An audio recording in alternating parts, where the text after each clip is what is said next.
Josh here from the going back to a new 1203 Barrett TV. And if you saw this one, go and check it out. And we are beginning season 22. And in this episode, I want to talk about my top 9. Well, technically a top 10. But the 10th one is a mention of the worst Mr.Enter videos that I have seen on his channel. Which, yeah, he is a person I used to watch. Or a whole lot I used to watch. Especially when it came to his SpongeBob content. When it came to his reviews on SpongeBob. Always enjoyed. There are some cases that really I didn't enjoy when it came to his. Which, yeah, he's got a big fan base, I can just say. Which is quite impressive. And yeah, I am still subscribed to him, though. Even though I don't really watch him as much anymore. I still subscribe to him.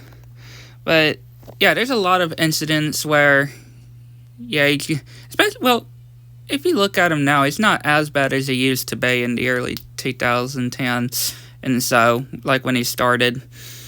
And the first entry is, of course, some of the ones that he removed, due to pretty much some reasonings of why he removed them.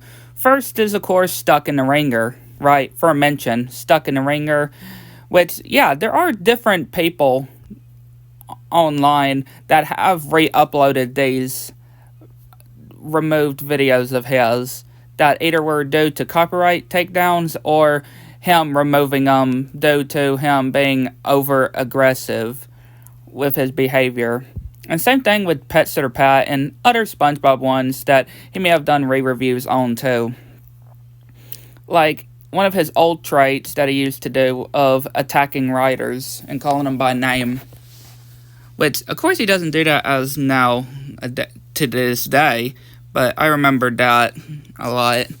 And yeah, I do add those on my worst ones.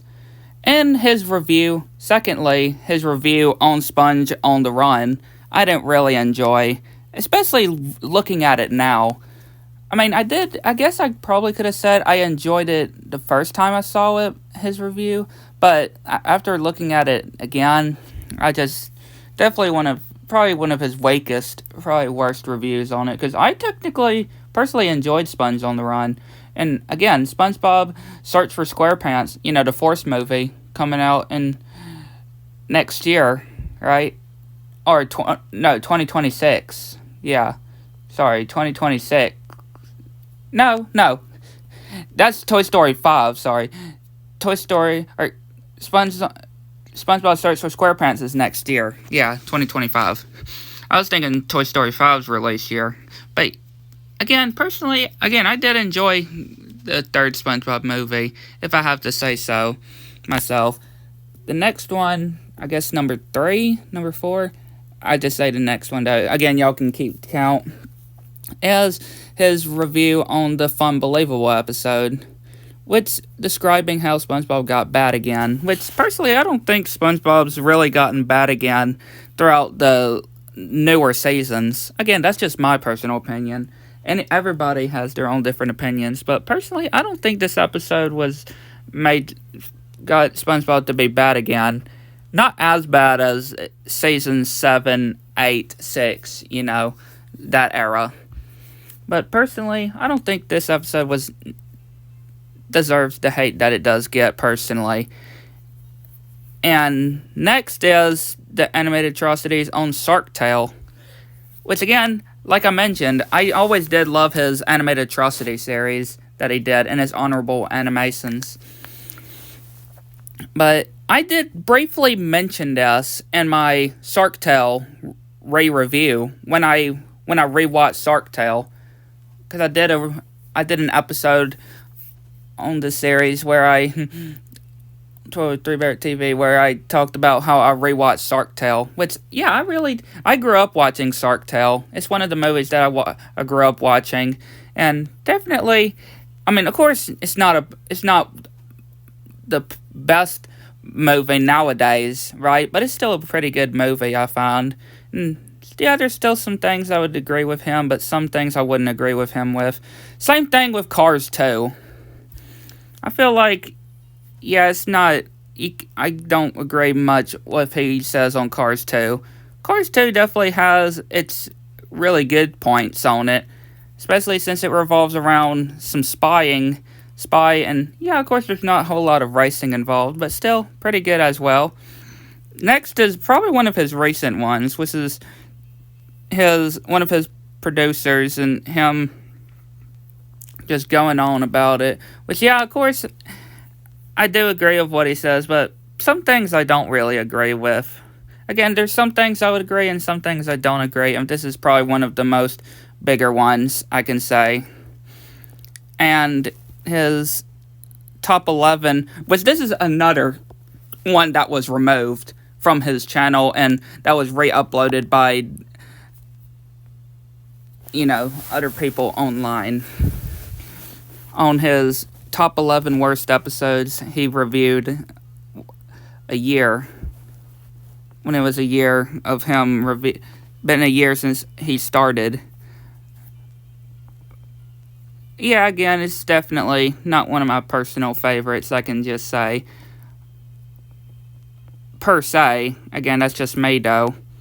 Next is probably the thing that's made him trend, and that is his Turning Red is a mixed bag.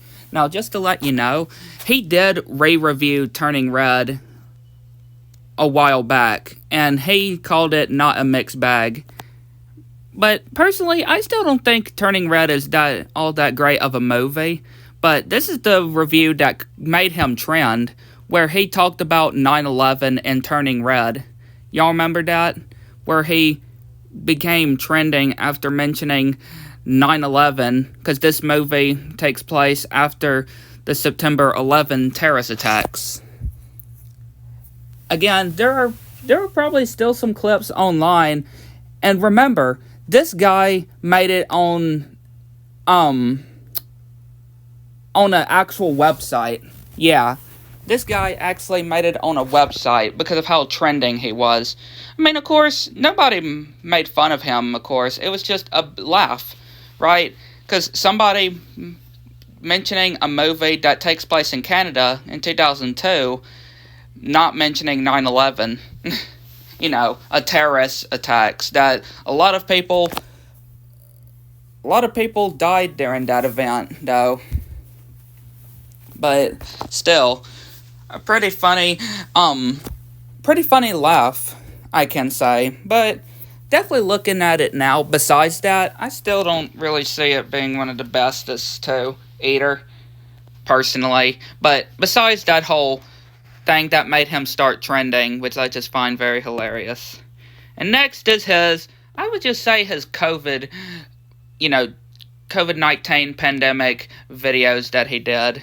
Obviously, I despised everything about the pandemic and just wish that people would just move on from it, because we're in 2024 and, life just is a thing we have to, or in life, we have to just move on from certain events. And personally, yeah, I don't see D as being a part of my personal favorites either. Per se. Right. I mean, obviously, he does say that it was probably one of the worst times for him when it came to his mental health and stuff. But, and the tense one that I'll be mentioning is his Truth or Square review. His Truth or Square atrocities with Pie Guy Rolls. I didn't really personally enjoy either. That's what I did mean when it came to the top 10, but sort of 9, but the 10th one would be a mentioning. But still, I think he's still a pretty good content creator, though. I mean, he's definitely not as bad as he used to be back in the early 2010s, like he used to be. I mean, he definitely isn't like he used to be back then, and definitely seems to be getting better, though, which I'm really, really glad to say from a person like him that used to watch a lot. And definitely am really hoping that he continues to do good as well. And I know a lot of his fans are also hoping that he would start to be, or continues to do good too. But again, these are just my personal ones of his that I just didn't really like, and especially some that to this day. But yeah, I'd like to know what y'all think. And if, of course, if he somehow watches this, I just want to let him know that this is just my personal opinion, and I just want him to continue to keep growing and doing well. So, okay, till next one.